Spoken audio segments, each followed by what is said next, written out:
Welcome to episode 10 of the Hoop Threads podcast. I got my buddy Coleman Ayers on the line. Unfortunately, a St. John's graduate, but he's other than that, Coleman, how you doing, man?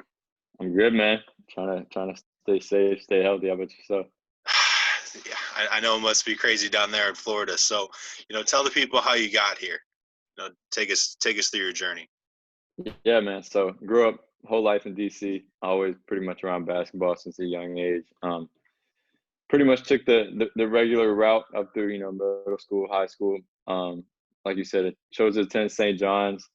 Partly because of basketball, partly because a couple of my buddies were going there. So started St. John's, kind of worked my way up the ladder. Obviously, if you look at me, like I don't look like a normal guy who's playing in the WCAC. So that kind of got me started off with just grinding it out daily, just before school, after school, at night, getting back in the gym. Probably way too much work, way too many hours in the gym. If you look at what I'm preaching now from like an overtraining perspective, but it started to pay off. I started to see a lot of results in my own training, and I would have guys like teammates, some friends of mine that didn't even go to school with me, who would work out with me, and essentially they would see results too. So when everyone was seeing results, it was just a really fun process of getting better, working my way up that ladder. Took like the freshman team freshman year route, JV team sophomore year route, and then played on the junior. My junior year was the 2015-2016. Is that the year? Yeah, 2015-2016 like WCAC championship team. So that was a really good experience. And basically after that season, I would say I just got extremely fascinated with the training stuff, just playing with and against so many players, so many high level players, as well as like I was talking about, just working on my own and studying things on my own so I can have my training be more productive, more efficient and effective.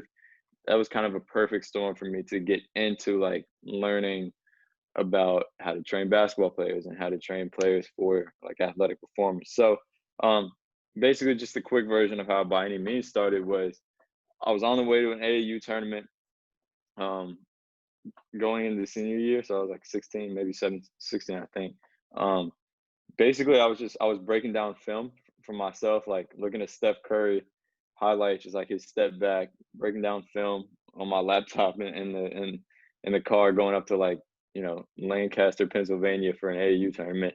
And it was all on iMovie, made a little video, and I just put it up on YouTube because I wanted to kind of start compiling my videos on YouTube, and I didn't really have enough space on my computer. So next thing you know, that started getting a little bit of traction. I put some more up there because for personal film study purposes, got some traction, got a couple thousand views, and I was like, wow, maybe this could go somewhere. So started putting up like some workout videos. I started the attention to detail series, which I still do to this day. So fast forward a little bit, after senior year, it's always been my goal, my dream to play in college, and I had D3, a couple of D2 opportunities, but I also had an opportunity to attend University of Miami on a very, very handsome scholarship, which definitely played a part in that. So couldn't really turn that down, but which was disappointing at the time because I wanted to play college basketball, and D3 is not, obviously it doesn't offer full scholarships, at least the vast majority of the time. So headed to the University of Miami, a little bit disappointed because I couldn't continue playing, but fully devoted myself to training, helping other players get better, expanding the game, expanding my brand on a global level. And it's been the best thing for me. I've kept the kind of online stuff going. Got like, I don't even know, probably 300,000 total followers or subscribers, whatever you want to call it, worldwide, which is cool. It's crazy. Like I'll tell people all the time that like it's just insane how many players I can reach with it, and I've been doing a lot with that. Started training players, high school, college, pro, youth, whatever, and DC and Miami, both those areas. And just kind of going from there. Right now, I'm finishing up my senior year. Hopefully, I'll have this one more year and then get a graduate degree. and strength and conditioning, and then go from there. You know, Undergrad is in yeah, strength and conditioning as well. yeah, exercise science. So a little bit of the same thing. Got you. Perfect. So let's start with video. Yeah. I believe it was in a podcast, or maybe it was a video that I heard you talk about. You like visual. Oh, it was on the podcast with Adam Ayala. I gotta shout out my guy with Prep Hoops. You talked about your interest in doing visual recaps versus player highlights. Can Yeah. you talk about, that, and then also collaborating with different video guys, and what that journey has been like, who's taught you stuff, kind of speak on that. Yeah, for sure. So a little background on that, like after my senior year, I bought a camera for my own content, for the by any means content, like filming myself, workout videos, all this. And then a couple guys from St. John's and a couple of my buddies from other schools, they're like, yo, just like come film our games. So like, when I was done for the day, just head over to the Methodist Summer League, film some of their games. Next thing you know, people are like, how much do you charge? I'm like, this is a solid way to make money and kind of fund everything else. So that kind of started with that. And the thing about video is I've never really enjoyed it that much, which is why I don't really do it anymore. However, it was always a really like creative, fun process for me because, like you said, I never really liked the mixtape culture where like Mhm. um come to someone's game, film them dropping like 12 points, make it look great, have them post on their social media, and everything just gets completely distorted. Like for me, like you said, when I did have that camera, I would primarily be doing what I call visual recaps, which are essentially just the entire game, the environment, capturing all of that, because I believe that that's really what needs to be captured, especially with the way basketball is going. Especially obviously in the DMV, like you and I know better than anyone is, it's just the environment can get so crazy. Like the Mather versus St. John's, the Mather versus Gonzaga, Gonzaga versus all these matchups, even like Wilson versus McKinley Tech. Like some of these games are just insane environments. So I always like capturing those. Same thing with football down here in Miami. It's like it's pretty much the equivalent to basketball up there. So I always enjoy kind of capturing the environments. Never was a big fan of the mixtape culture, which is why I gravitated away from that. And I think that kind of separated me from a lot of people in that sense. And then in terms of learning from people, I think one of the best things that kind of came out of the couple of years where I was filming stuff, making videos like the documentary, is just building connections. So like I built connections through holding a camera now where that's kind of harvested some opportunities that I, like whether it's, like I know you do the training stuff. So like, let's get you in the gym with some of my guys or whatever it may be. It really helped me build connections, cast a wider net. And that's been huge for me. I still find myself resorting back to some guys that I've built really good relationships with. Now, like I have every time I go back home, I'm hitting guys up that I used to stand next to, film to, like Ryan, Free Alexander, like all these guys. It's like, yo, like I want to get you in the gym. And I obviously know like they get all the time like, yo, the not wanting to pay stuff. So got to show my respect to them because those guys are all of them, especially in DC area. There's a shit ton of great, just like content creators. So I always got to show my respects to them. But it's cool to have those relationships with that group as well. If you don't mind sharing your secrets, what programs do you use to produce those videos? Yeah, so I used iMovie up until like probably 3 years ago, and then when I wanted to take the By Any Means content to the next level, upgraded to Final Cut Pro X. So it's one on the Mac, and then everything else is pretty basic from there. I like to stick to the basics for the most part, but that's the old faithful right there. Absolutely. So let's talk about that documentary that you alluded to, Yeah, the Running the City doc, which I love, by the way. And I'm not just saying that because appreciate I that. have you here.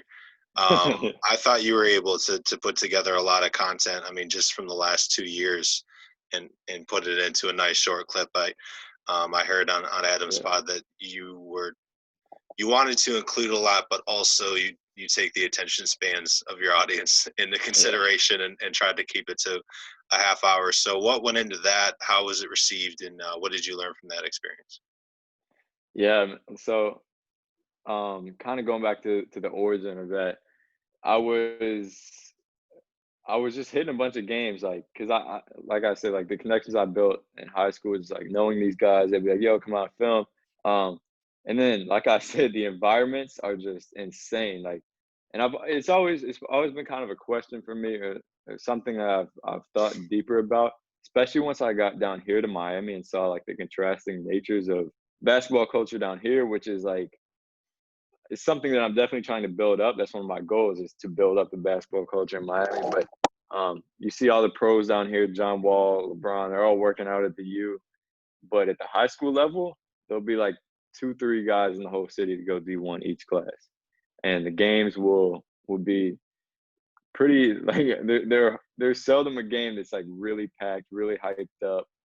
Everyone's talking about it. It's the talk of the town. That rarely happens down here. So um, the seeing that kind of contrasting nature between the two basketball cultures really kind of piqued my interest in what creates such a robust basketball culture in the DMV area. So took a bunch of footage that I had, just hit up a bunch of people that I knew, like, yo, just let me get your thoughts on this. And then kind of went from there. Obviously I try to make it as visually appealing as possible. Um, but I pretty much did that. Like I had one of my boys help me out. He did some filming for me as well. But it was kind of a cool journey just to go about it myself because, like I said, I built so many connections through it. And I think that I'm pretty proud of how it turned out. Definitely got some good reception on it. I ended up not promoting it probably as much as I should have for whatever reason. Like whenever I drop something, and then sometimes I just have the tendency to move on from it, which is obviously not a good thing. But definitely, like people still today hit me up and like, yo, like I really enjoy the documentary, which is it's good to hear because that was pretty much a really independent project that I did, and I never really expected it to get such good reception. But no, it was fun, and I think personally I learned a lot from it, and hopefully everyone kind of learned at least the same things that I learned from it, which is the history of DC basketball, at least going back, you know, 30, 40 years, and kind of how it's progressed from there. And really just the cultural, social dynamics that make DC or DC, Maryland, and Virginia such a hot spot. So that was really cool to go through that process. I felt like that Spider-Man meme where it's two Spider-Mans pointing at each other because I kept seeing you in Vegas. I was with Mark Yeah. Stern with Capital Hoops, and we're just like, "Yo, should we hang Yeah. out later? Like, what's happening?" No, yeah, Vegas is fun. Went there really just like as you pretty much everyone goes there. I mean, not obviously not this year, just to build connections. Like everyone's out there during that second live period. I mean, I guess it or third, whenever it is. But I mean, I guess it's the timing's been thrown off now, but definitely gonna be a little bit more fun next time. Considering I'm 21 now and I was like 19 back then, so looking forward to it again. Staying focused on video work, right? So Yeah, let's talk about the tutorials and breakdowns. It sounds like that's kind of how your video career got started. yeah, So how did that? You said that it started on the way to the AU tournament. What type of videos did you put out, and what have you learned about the production of those? yeah. So one thing I always tell people is like if you go back and look at like you scroll all the way down on like the by any means basketball YouTube or Instagram, like the videos that you'll see are just so visually like garbage that it's just like I look at them now, I'm like, damn, like I really wish I was better. But I mean, it's been a really fun process, just like being able to take like the and what an NBA player is doing or what a college player is doing, and taking that and creatively portraying it with all the information, of course, in a way that people can understand easily, making it aesthetically pleasing. And it's been a fun process to learn. Every month I'll pick up something different, a new tool. So it's been a long process for sure, but at this point I feel like it's so much easier for me visually appeal to people, in terms of like the content, the breakdowns and everything, that everything just comes off so much easier, and you don't have to like look for these little like circles in the video and everything. Like everything is just, it's a lot Do the more. do the ideas for those just come organically from a kid that you're training asking you about a certain move? Where's Yes, the idea come from?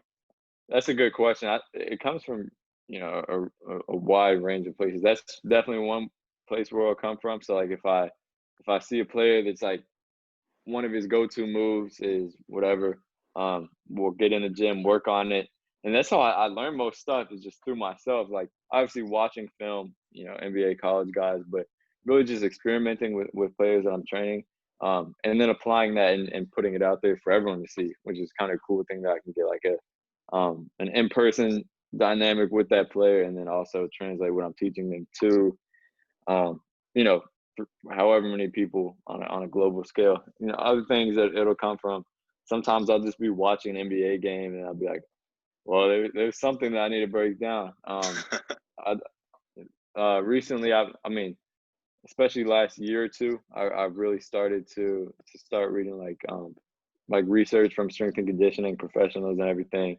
So kind of applying that into like the science of sport into basketball. That's been a little bit more of an influence for me, but it comes from everywhere, man. Like I'll just be walking down the street one day and an idea will pop in my head and I go write it on my notes and have a video out in the next couple of days. So it's like a very evenly distributed, in terms of Gotcha. where I get influence from though.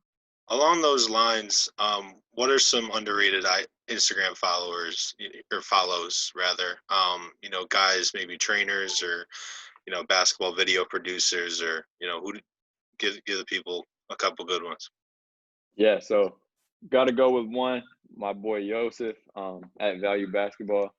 We do a lot of our training stuff together, so gotta give that to him. Um, Number two, I'm trying to think of. All right, I'll give one like trainer and then one video. Well, I have a ton of video guys, but Yeah, one that I've been working with lately, at Toro Hoops. He's down here in Miami. Actually, I'll give one in DC too, so maybe four. Um, Fire, like crazy good videographer. Like just go check it out. You'll see what I'm talking about. Trying to think of an underrated one in DC. Oh, Leprechaun, my man Leprechaun. You got to go with him. Got to go with him. Liam's been cooking, man. He's been Yeah, Liam, everywhere. bro, Liam. Yeah, that dude's been working. That dude's been working. I'm gonna be back in DC soon, so I'm gonna definitely link up with him. But and in terms of basketball training, I would have to say, hmm, definitely in terms of if you're looking at my content and want more of that, at PJF Performance, very very Good high one. level information. Maybe not as much underrated but for guys who aren't really into the training stuff, definitely go check him out. Really like science based training, which is cool for me. That's what I'm a nerd about that stuff. So enjoy seeing that. Absolutely. What's let's talk about a video I saw recently on your page, which was the idea of calculated chaos. Can you talk about that and maybe Yeah. another? Let's after that, let's also talk about the next big thing for basketball. Yeah, cool. So that's a really good topic. Um, Calculated chaos. That's basically just like a really cool term for like in everyone's life they're gonna experience something where it feels like everything's moving 1,000 miles per hour, or everything is like going downhill, like everything's happening at once. For better, for worse, but a lot of times for worse, like you're just gonna feel like everything is coming throughout that day is negative. But um, I find that the people, and I'm not just talking from personal experience, but reading, talking to people, um,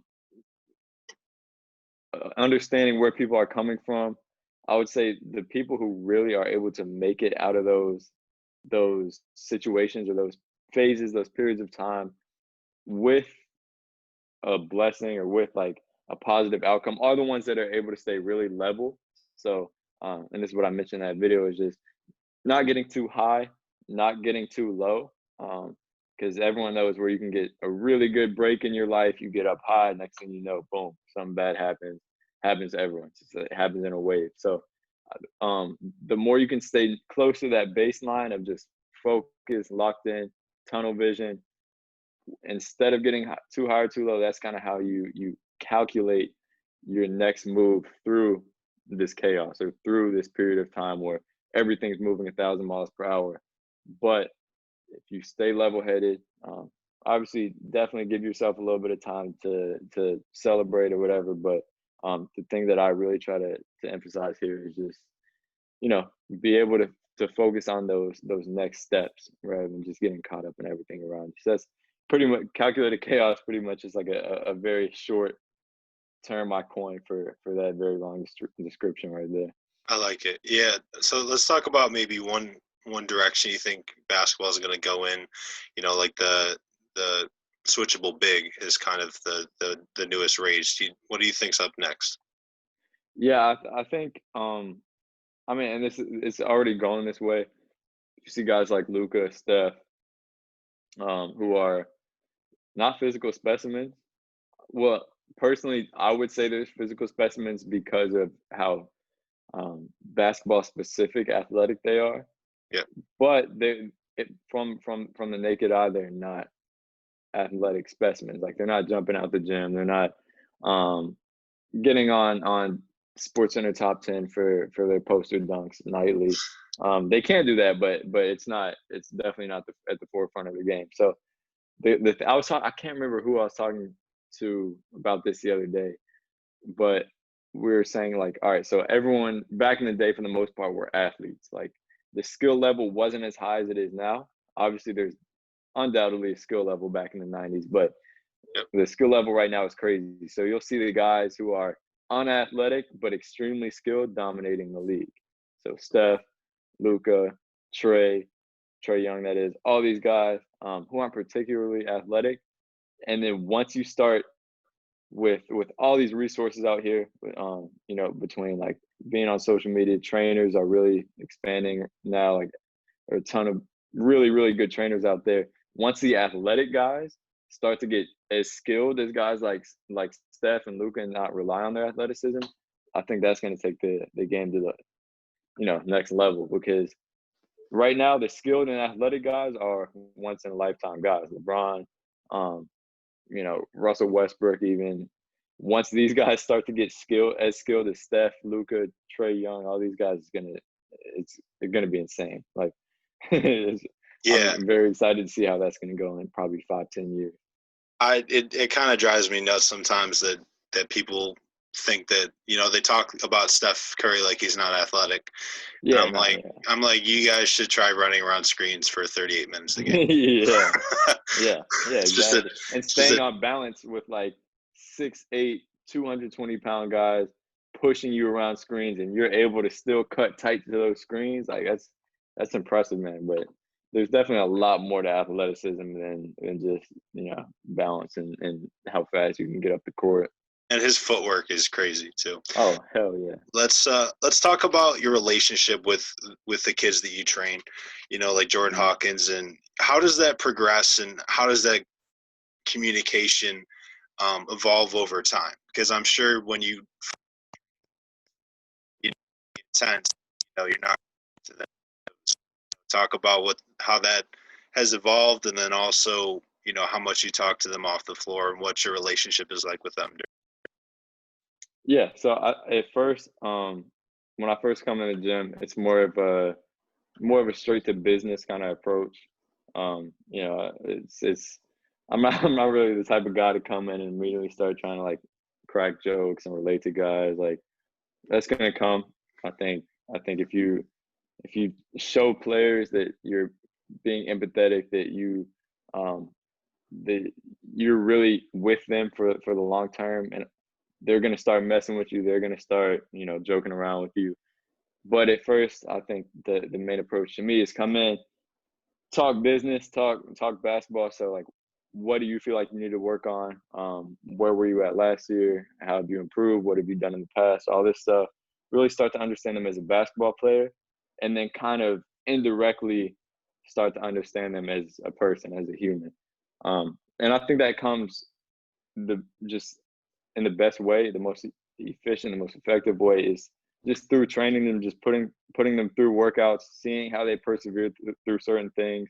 Um, Whether driving back from a workout, go get something to eat after you work out, just little things right here that's really going to help progress that relationship from that on court kind of focused relationship to start building actual and personal relationships to them. So that's definitely a progression that's fun to see um, over the months of training someone, and then just continuing to strengthen that relationship, hitting them up every day or every couple of days, be like, yo, how you feeling? Just making sure that you're with them through whatever, and you're not just there to help them get better at basketball, because that's only half of what I'm trying to do with any player that I work with. And in the long run, I want to take that past the basketball floor and make them better people. And basketball is a very good vehicle to do that.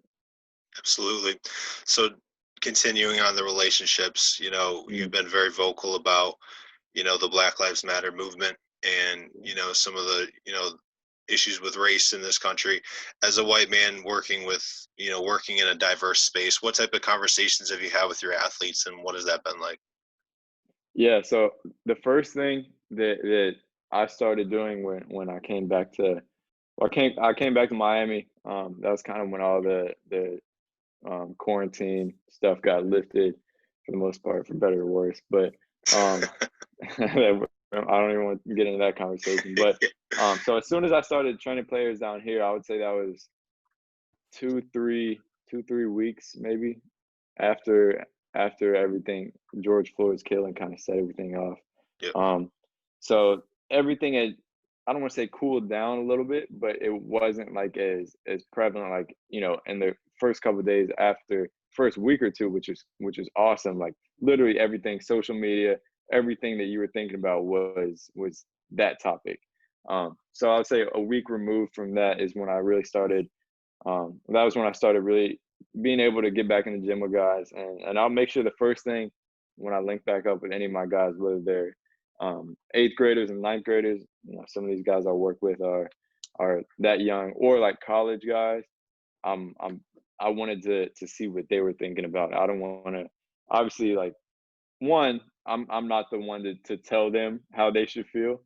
Um, and even if I was a black dude, even if I was um, very very I mean, yeah, even if I was like extremely well versed in everything, I want to get their inputs first. So my first question to all of them was just like, how do you feel about it? And then follow up questions, really understanding where they're all at. I made some group chats for a couple guys to just kind of express their feelings. Some of them were pretty short answers. Some of them were really thought out answers. So it was really good for me to get everyone's perspective before I started taking a bigger stance on everything. And I think that's something that I would kind of implore every coach to do, is just continue to have conversations with your players. I don't care if you're black, white, Asian, Hispanic.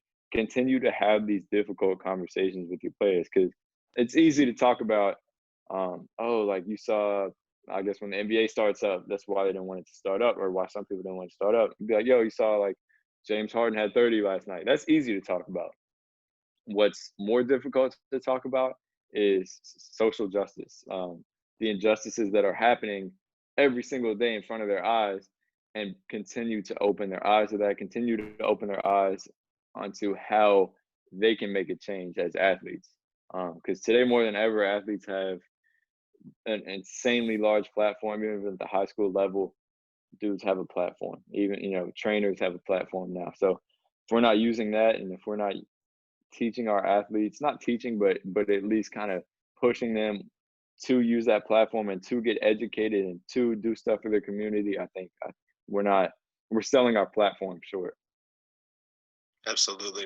You guys have a big voice for sure. Let's talk about the business side of By Any Means. So, Yeah. we let's talk about like merchandise and advertising. Who have you learned about business from, and what are some of your long-term goals? That's a good question. I think this may sound like a little bit of a cop out answer, but I would say that a lot of my business kind of knowledge or um, feelings for how everything worked came from either basketball and kind of drawing some parallels there. Two, which is probably the biggest one, is just trial and error, trying stuff out, failing, being like, all right, well, that didn't work. Next thing you know, try the opposite of that and it works. Um, and then three is just understanding how people think, so more on like the psychological side, which I've always been really interested in. So basketball, it's the competitive nature of that is really can be drawn like um, that parallel can be drawn between that and business, um, work ethic, all these things can that. Like, I mean, I always say basketball is whatever direction you take post basketball career, or even during your basketball career, you're gonna find parallels there. Um, trial and error, I would say, I came down to Miami when I was 18, like a freshman in college, pretty standard. But I didn't know anyone down here. I didn't know anyone in the hoop scene down here. Um, so I really had no connections, and I had to get myself out there, hit up random high school coaches on Instagram, hit up players, asking them to train them for free, all this stuff. And some of it didn't work out, some of it really worked out, and I really have very good relationships with some of the guys that I first started building relationships with. But that kind of just threw me into the fire, and it's like just throwing a baby into the deep end of the pool. Like you got to figure it out. So um, that's kind of where I grew a lot in terms of my business mindset. And then third, just under, being on social media, going with the trends, understanding, looking at and analyzing what works, what doesn't for other people, um, and just continuing to try to understand people's psychology and take advantage of um, how it works, what's going to be popular, and kind of again that's even some more trial and error right there. But those are kind of the three pillars of how I've learned a little bit more of a business mindset. Absolutely.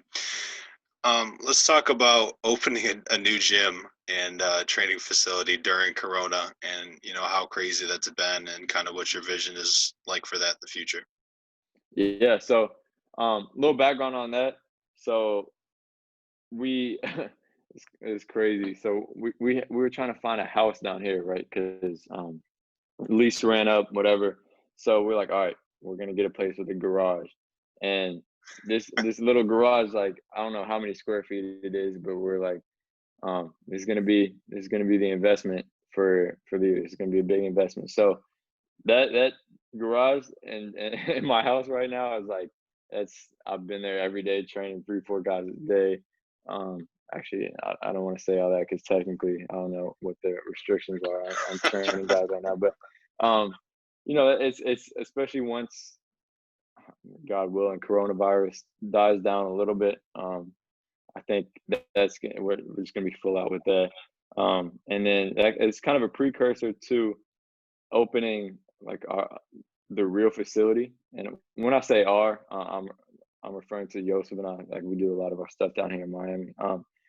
But this is kind of like a test run for when we open our actual facility, which is the next big thing I would say. Um, you know, just the typical vision, at least on the base of it, is like basketball court, weight room. Then we have a ton of cool stuff in mind, but the main thing is that we just want to make it really science based. So definitely investing in all the equipment. I would say like force plates, all these cool things that we can really um, get down to the details of how athletes are moving and separate ourselves from the generic facility. And that's hopefully coming in next few years, depending on when everything works out and when God has it in His plans for us. But that's really the next big thing. Until then, just grinding, building relationships, continuing to work with players in between Miami and DC areas, and definitely continuing to build the online brand. Traveling around, learning from people, doing camps, other places, whatever it may be. Because this is the time right now when I'm still young and I don't have to worry about a family or anything. There you Just go. continue to continue to reach as many people as I can globally, which should be fun. I'm looking forward to it. Absolutely. Let's 2 more questions, and then we'll get to the St. John's part of the episode.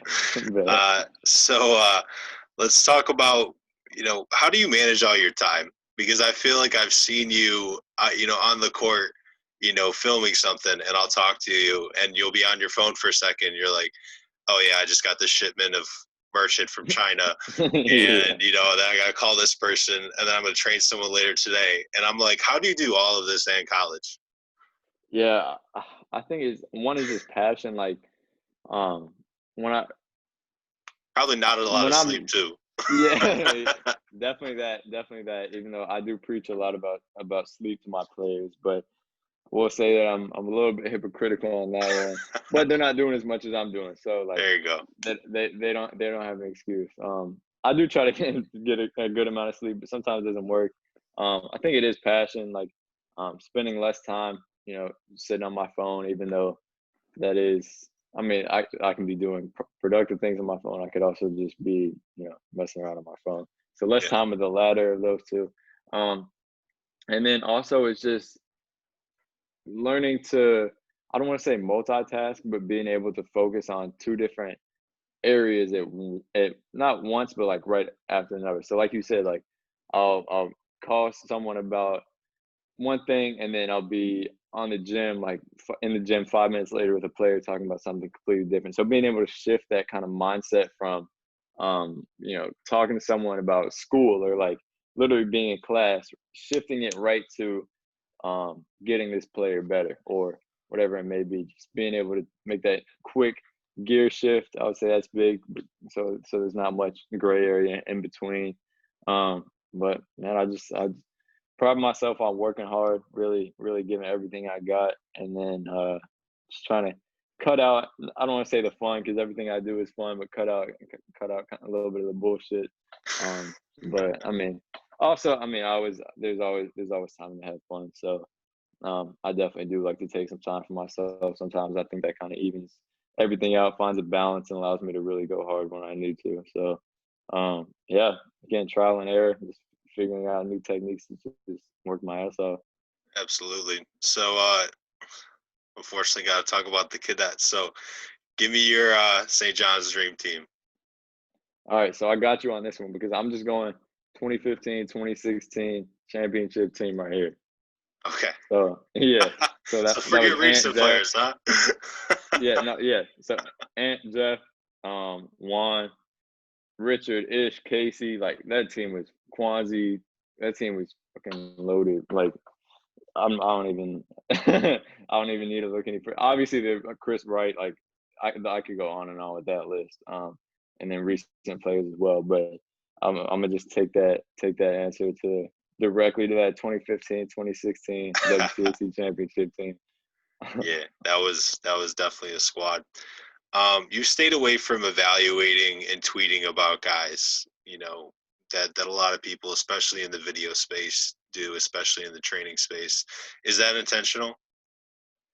Yeah, I mean, I think there's definitely, I mean, the guys who do it and who are good at doing it definitely have their place. So I like to leave it to them, especially because I do have relationships with some of my guys, and me tweeting about another shooting guard in the area could potentially get him an offer over one of my guys, or I just try to stay away from. I don't want to say the politics because it's not necessarily politics, but more the recruiting side. And It's definitely politics. yeah. All right, yeah. You got me. That's So definitely fair though. I like to just get the guys I'm working with as good as they possibly can, and then if hopefully guys will tweet about them and evaluate them if they're performing, and that'll be their job. But it's a little bit intentional, a little bit unintentional. Yeah. Really just directing energy in other places. Last question, and I've asked this pretty much of every person that came on the pod. What makes the DMV different? Ooh, that's tough because I did. All right, so if you want the long-winded version of this answer, go check out "Running the City," the documentary I made. That'll definitely give you the long answer on that. I do think and this is gonna sound a little bit like I could just be like, oh, we got like best coaches, best like culture, like, whatever. I think it's wealth, man. I really do. Like I think um, when you look at the top cities for basketball, LA, a lot of wealthy parents and a lot of wealthy black parents of kids who are in that area. Chicago is a little bit different, and obviously New Jersey, New York. But if you look at some of like the top places for basketball, they have really wealthy pockets, like Prince George's County, that can pay for trainers young, and they can pay for AAU teams, for really solid AAU teams, and they have a bunch of gyms because they have that funding. Um, but I also think past that, that's kind of more superficial answer. I think past that is just that the tradition is basketball. Like you see someone ahead of you, or you see someone who's played, and a couple age groups up, they make whatever school, go to a blue blood school, or they make the NBA. They're in the same gym as you, and you just want to go harder. And even from a young age, like you just see guys who are pro level or are going to be pro level, and you want to be like them. So tradition, definitely. The history, I could get into that, but that kind of bred some of the wealth in the basketball tradition as well. But I mean, there are a ton of good coaches there, like a ton of good coaches, trainers who are really teaching the game at a high level to players who are able to afford them. So kind of goes hand in hand there. But it's really a plethora of things that all come together in a perfect storm to make best basketball area in the country. Absolutely. Say it one more time for the crowd. Yes, best basketball area in the country. Is there anything you want to talk about? Going to give you the floor at the end here. Oof. No, man. I mean, you asked probably the best questions. You covered everything. So appreciate you for having me, my man. Definitely a fun podcast. Hopefully we did well on time. I think we did. Wasn't too bad. Yeah, pretty solid. Let's plug, your website, the stuff that you got going on for the people. Yeah. So Instagram at By Any Means Basketball, or you can follow my more personal one at Coleman.Ayers. Website www.byanymeansbball.com. YouTube, By Any Means Basketball. Twitter, search it up. I'm not really that active on my By Any Means Twitter, but go check it out. Always welcome some followers. And yeah, just hopefully you guys stay tuned to what we got coming in the future, and that's really all I got. Appreciate you. Got you. Last question, because I just thought of it too. Yeah. Give us an underrated food spot in the DMV. It can be in DC, Maryland, Virginia. Ooh, man. All right. Yeah, there's got to be a place that you go to when you come back. It's got to be steak and egg. Yeah, that's easy. Have you ever been there? Where is it? It's right up by Wilson. It's like open 24 hours, breakfast food. Yeah, it's the go-to. That's the place right there, man. It's the place right there. Appreciate you coming on, brother. Take it easy. Stay safe down there. Yes, sir. Appreciate you. All right.